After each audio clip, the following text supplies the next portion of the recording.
What's up, guys? Welcome back to the Lean A Minute Academy. Today, we're going to talk about 3 ways to dominate Google in 2025. I got my boy Chris Lonergan here on the line from Footbridge Media. He's got some things that you guys are going to be very interested in. They're talking about some AI, some Google, what is on the horizon for ranking and local service business, search traffic and leads as pressure washers, HVAC, landscaping. We all run off that lead flow coming in from our Google profiles and our website. Want to welcome Chris Lonergan on the line today. What's up, Chris? How's it going, Aaron? Good, man. Dude, the landscape is changing. AI is, bro, it's crazy what's capable. Just a simple YouTube search now leads down so many paths that are easily implementable. It's used to be that, you remember the first days of like WordPress and coding website, probably even before that. It was difficult, bro. You had to have a skill. I'm studying hours and hours, but it seems to be as we go, AI has made things that used to be very difficult almost at the push of a button. Something level the playing field and taking away the technical need, that training. It's really simplified that and condensed that down to if you know how to craft a good prompt, you can get some really good stuff generated out of AI. Right. So we're talking about 3 ways to dominate Google this year. Let's talk about the first tried and true way. We all know this one, but I talk about a little bit about why it's being prioritized this year, way over the years previously. Google reviews are we've always known that Google reviews have been important. Over the last couple of years, we've seen more and more that Google's been taking a hard line on fake reviews, trying to identify people who are selling reviews and barter reviews, companies that are fraudulently creating reviews. That emphasis shows even more when they've culled more bad reviews and not so real reviews over the last few years than they have in the years combined previous. Google reviews are such a huge part of building up your prominence. So we talk about Google business profiles. We talk about relevance, distance, and prominence. Prominence is the one that you really have control over. I always tell contractors it's one of the factors that you got the most control over in your business operations. If you ask for more reviews, if you get more reviews, it will help you to rank better in Google Maps, period. Even if you get to the point where you're neck and neck with other competitors, even from a visual standpoint, or trying to influence conversions, having more reviews than your competitors in the Google listings, in the top three in the map pack, if you've got more reviews, chances are, even if you're in position number 2 or 3, you're going to get the first phone call. So Google reviews now more than ever, incredibly important. And that means you have to have an active review plan. You can't just sit back and wait for them to happen.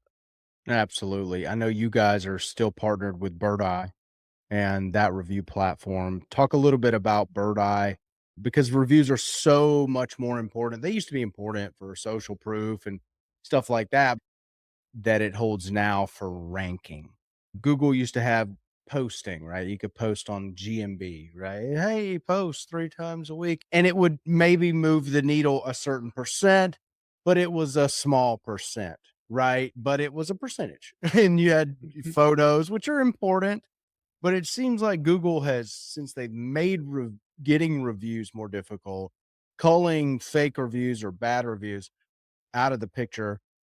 Whenever they start doing that, I find that they're going to start leaning or crutching on that metric as a ranking property, as a real ranking metric, right? Where they're basing it. They make it difficult for you guys, then that's what they're leaning towards. And that's something that you should focus on. Focus on what is difficult. What is Google making difficult for you?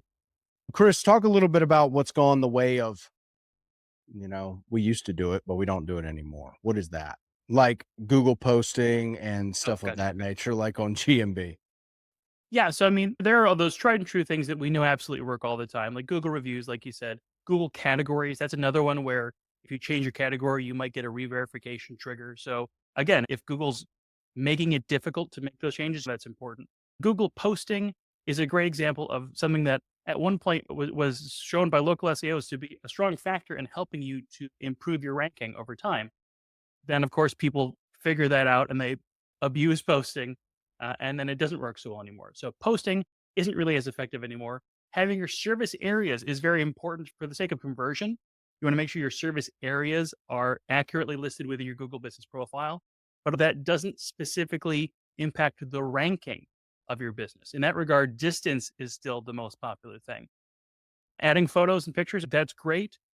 There's some debate about the effectiveness there, but overall, that's really more of a conversion issue. It helps people to understand, especially if you're in a visual field, if you're in pressure washing, lawn and landscaping, you're a modeler, you've got really visual things that people are looking for, then posts and updating your pictures and videos is still important for converting a visitor to your Google business profile, but it's not as big a factor as it once was in ranking. Got it. Guys, listen, I know we're going to have a good talk today. If you're looking to get your website done this year, Chris has always been a teammate of mine pretty much since I started my business. The guys over at Footbridge Media build a phenomenal contractor website. They only work on mobile contractors and guys who take a truck, they go somewhere, they do a job just like you and me, pressure washing, HVAC, plumbing, landscaping. They've been doing this since 2004. Give them a call. The number's scrolling down on the screen below. Save $600 a year on your Footbridge Media website. Tell them you saw this video and you'll save 600 bucks a year. They are the best in the business, probably one of the longest running contracting website companies in the US. And they're down in Pensacola, Florida to this day. So give them a call if you want to get started. Chris, let's talk about number two. What is the second way to dominate Google in 2025?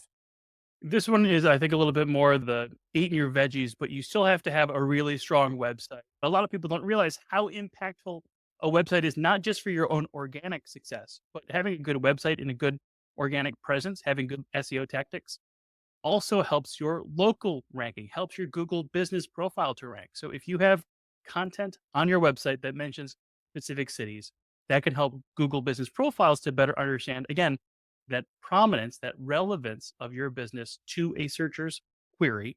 And that also means that Google learns more about you and can be more sure that you are the correct choice. So your organic success in your website impacts your Google business profile success. Does Google business profile success impact the website?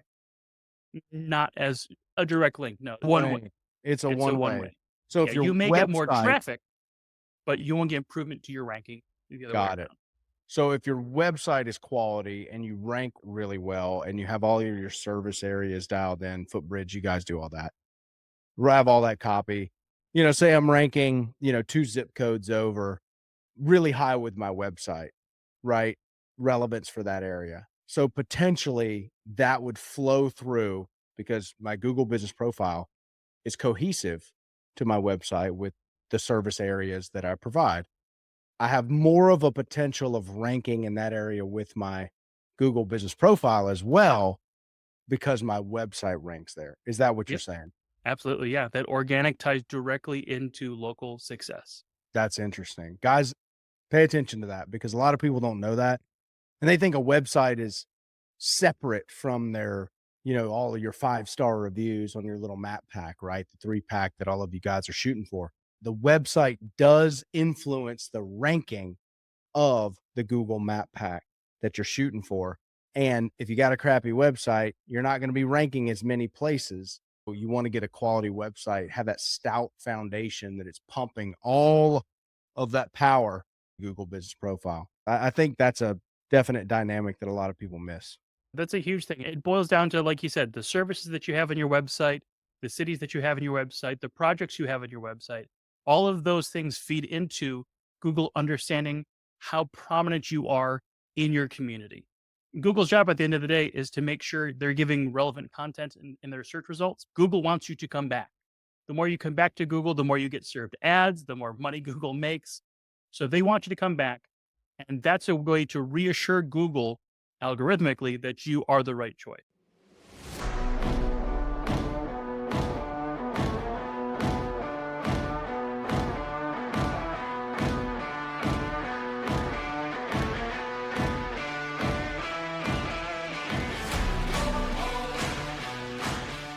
Now that I've gotten established with Footbridge and done the things that they told me to do, dude, I'm making more revenue than I was making in my old profession.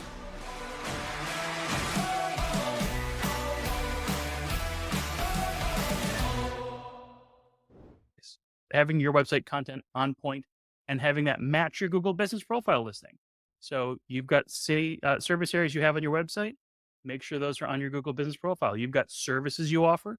Make sure those same services on your Google Business profile. Sometimes when you do searches for a vendor, you might see in the Google Business profile results words bolded from your search, bolded in the review. So if you typed in house washing near me, it does that because it understands. You also sometimes will see this company says they offer house washing on their website as Yeah. part of a Google Business Profile thing. Google shows you how deeply interconnected all of that is and how Google is crawling a lot of information, not just on Google Business Profiles, but on your website, on places like Yelp and BBB, places outside of your site, to all make this network of trying to understand who you are and who should rank number one. Are you saying that the address on the website needs to be exactly the same? Meaning down to the period, down to the how would I say this? The abbreviations, right? Like as Google Business Profile. I'm a big fan of spoon feeding information to Google because it's gotten better. The context has gotten better with addresses. But if you, especially if you've got things like unit numbers or suite Right. numbers, anything that might be a point of confusion, just be careful and make it as exact as possible. So you don't have to worry about Google missing out. I've seen issues before where there's a business located on W Street and then Google thought W stood for West. So it was looking for West Oh, Street. Little things can still get confused in the middle. So spoon feed as much information as you can. For example, when we code websites, we use what's called schema. It's nothing you see as a user on a website. It's a little tag we put on your address so that Google and search engines can understand this information is the business address. This information is the business code. This is the business logo. So that if you have a business profile, a knowledge panel, that logo can match and correlate. So there's lots of little things in the background that help connect your Google organic presence to your local business presence, to your overall understanding with Google on how you should rank and where you should fit when Google's trying to figure out what website answers this search query. got it. That was well said. Chris, what's the third thing? This is the new futuristic stuff, all the good juice that everybody's wanting. Let's talk about AI a little bit. What's the third way to dominate Google in We 2025? We've been getting a lot of questions about AI search results. Google has got its generative search. ChatGPT has its own AI-based search now. A common question is, how do I make sure my business is going to still survive and show up in the age of AI search? A lot of times contractors are protected for that right now because local search results don't have as much AI, but that I think is ultimately going to be more and more AI based. What's really interesting is one of the best ways you can make sure you're featured in a Google search generative answer. So when you do a search and AI gives you a little answer at the top there, the content that is generated there is generally sourced or influenced by the top 30 links that normally would have shown up organically. Pages 1, 2, and 3 on that Google search helps to feed Google information. And from there, it makes a decision on how to answer and create its Google generative response. So if you rank in the top 30 of Google for a specific search result, your website, your content may help to influence the AI generated answer. It could mean you get a link in the AI generated answer so that you could still get some visibility. You can still get a possible click through if people want more information, especially for contractors. They want to ask a question, get an answer, but also ultimately want the link of someone who can help. So, number one, if you're trying to rank it for Google generative search, it's very important to still have good organic practices. You want to rank in the top 3 pages of Google. For ChatGPT search, the way that LLMs work, these large language models of AI, uh, they are basically doing searches, on a fairly regular basis, crawling the web. For you to show up on the radar, you have to have good branding as a company. So the companies that show up most often are going to be those companies that have the most breadth and width. They don't have just a website. They don't have just a Google business profile. They don't have just a Facebook page. They need to be all over. They need to be active. They need to have links from local news sites or maybe local websites or local blogs, next doors here and there, and Facebook groups. Ultimately, you want to make sure you've got really good brand exposure, that your business is as widespread as possible to influence showing up in Google and AI based searches. Dude, that is the final frontier. The AI search stuff is kind of nutty. I've really enjoyed playing with it. on the branding side of things, we'll get folks that be like, yeah, we found you from, did a search on ChatGPT for electrician marketing. You guys showed up. Awesome. The Just AI search on thinks we're cool. ChatGPT.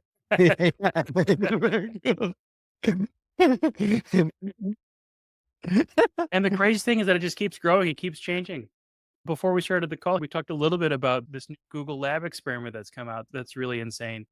This Ask for Me concept, which is a brand new beta thing, has the potential to transform how small businesses get leads. Talking about the availability, Google making a call for you. This is hard It's to understand if you haven't been down this road. so it's Google Labs is basically an experimental part of Google. So features you can turn on and off. Um, I'm a Google nerd, so I've subscribed to Google Labs, so I get a bunch of these notifications. And Ask for Me is one that's released maybe within weeks. It was definitely at the top of 2025 was released. Essentially, it works right now only with nail salons and auto repair shops.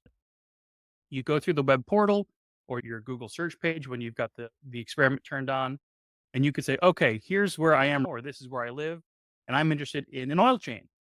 Google will then do research for you. Will have its Google's AI will call these local businesses, will call the auto shops near you, and it's based on the Google business profiles of businesses that are near you. It will call them, it will interact with them on the phone and ask information about pricing for an oil change. And if that person on the phone replies back with availability details, Google synthesizes, and they send you a text or an email that has a summary of the response that the person on the phone delivered to Google and a link to their Google business profile. And it'll do this for 5 businesses. So with the touch of a button, you can talk to 5 different businesses and get competitive quotes and scheduling details for a service. It's only for auto folks and nail salons right now, but they say that more is coming soon. I feel like home services would be a really good test market to expand into. For those businesses that have a finite pricing model, I think a new addition to the home, like a renovation, is going to be kind of hard to Right. automate. I don't see that coming soon. What's an oil change? That's $100. Or if you got a 6.7 Super Duty, it's $300. Oh, what's a nail? To get your nails done, it's $50 or $100. They have cut and dry pricing to where this model can reach out on your behalf and get easy quotes, availability. It's really quick conversions. You know what I mean? They're quick, finite conversions. I think that's probably why they're starting with these types of industries. It's a good proof of concept that this is a viable channel they want to run down. Yeah, absolutely. I think of drain cleaning guys or, AC tune-up guys who they may have granted, it could be more, but they could say starting at $29.99, starting at $59.99. Those kinds of Yeah. industries that have, or lawn guys might be another good example. If Google can get information from you about the size of your property, or heck, Google could just probably already know your address and can look at Google Maps and do the math on how much grass you have. That's So crazy. I think That's that's kind of the future of those kinds of interactions. Maybe Google knows your address, it knows the approximate age of your HVAC system, so it can communicate that when it's making those phone calls for you. so you're It's saying that very interesting where it can go. potentially contractors, if SEOs are getting involved, SEOs are always trying to figure out a way to hack the system. It's like somewhere on your website, it's basically like, we charge this much per 500 square feet of grass being cut. Those bots, those little spider bots crawling, looking for pricing, it automates the search. It sees the Google house that you're in. It sees the house on Google Maps. It knows the size of the yard. It's automated call, right? It pulls the information from your website that says, oh, we charge $20 per 500 square feet of grass being cut. It does the math. It sends the person a text and says, this is roughly what the cost is going to be for this specific area in your yard. I could definitely see something like that happening. I mean, we already communicate so much information, like with schema, like we talked about. Maybe in the future, we're going to have service pricing specific schema. So we could say all drain cleaning start at this cost, that all house washing starts at this cost for this size of a house. Right. We can have some bare parameters that Google's AI can then take and use to try to book you a lead. And then who knows how they're going to charge for that. We talked about this before the call. I wonder if Google will give developers something on its back end where developers have to pull a certain block of code and fill in this block with these things. And that's what the spider bots will be looking for, as they crawl. They're looking for that specific block of code. And it'll give you maybe unlimited space to put whatever you want, or it may say these are the things that you must fill in the blanks for. We'll fill it. For Google AI interaction. Yeah. We'll give you the beginning of it, like per square foot, or this is what it's starting at cost. And then you have to enter a number. You have to just like fill in the blank. I don't know how open source they're going to allow. It's cool to speculate as to what AI is doing, and the possibilities are endless. If somebody's hiring you as a contractor, they won't even have to really look at their phone more than one time. They're not going to have to make calls to you. They're not going to have to do a lot of this stuff that we have Oh, to yeah. do now. If anything, your Google AI will talk to your contractor marketing AI and Yeah, and book the right. call, and it'll attach to your banking information, and it'll be all done. Dude, I'm very interested because there's a lot of ways this could be convoluted and just difficult. But I know there's a way it's going to really come down to who owns, like Google owns the internet, right? So it's like, who is going to be the person who puts their flag on the moon, on this moon, and says, this is the protocol everybody's going to run by? Because Google My Business is a thing. We don't say Yahoo My Business. We don't say DuckDuckGo My Business, right? Google stayed ahead of the curve. They stayed ahead of all these others. See, some of you think Google's the only one. No, Google works like somebody is chasing them. That's how they work. And you may think, well, nobody's going to beat Google. Google doesn't think that way. Google thinks there's a lot of people who could beat them, and they work to circumvent those attacks that haven't even happened yet. They stay on the cutting edge for that reason. Because if you ever get complacent, that's when you get taken down. Mhm. So it's going to be very interesting. I don't know if it'll be Sam Altman and Chat GPT, because DeepSeek AI and just showing how open source AI can become quickly, like so fast. It It went went from from nobody knowing what DeepSeek was to everybody, and like I think my grandmother probably knows what DeepSeek is. everyone was like, "Oh no, you gotta buy Chat GPT. It costs $20 a month," and DeepSeek is like, "No, we run this on a Raspberry Pi." You like, you gotta This is have ru- a whole This is web. running on a Casio calculator. He said, "No, you got in order to do what we do, you gotta have a whole warehouse, NVIDIA server, sucking up a lot of energy. No, you just need a Raspberry Pi to whoop that ass." I'm like, damn. How long did it take us to get with cell phones and stuff like that? It took like 20 years or so to go from a Nokia brick to the iPhone, and AI did it in like 6 months from big warehouse needed to Raspberry Pi. You're Yep. like, wow, that's moving so fast, bro. So thank you, Chris, for coming on the line today. Guys, listen, if you want to get your website done, you want the pros over at Footbridge to do it, I would recommend it. They have a great deal over there. It's $199 a month if you use the lean and mean deal.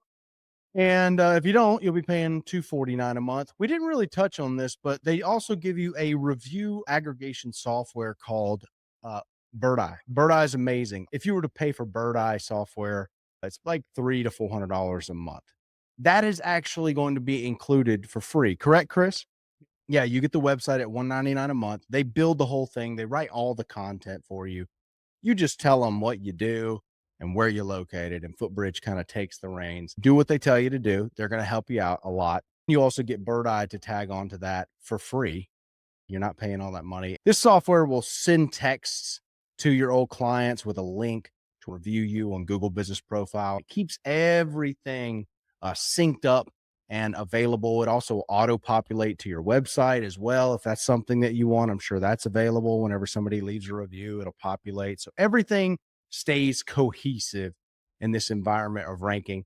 and getting leads. You got to do the things that you know are always going to work. You got to work on those reviews, and you got to make sure you are thinking ahead to how your business is going to perform through the whole rest of this year and moving forward to the future. Thanks again, Chris. We'll see you guys in the next video.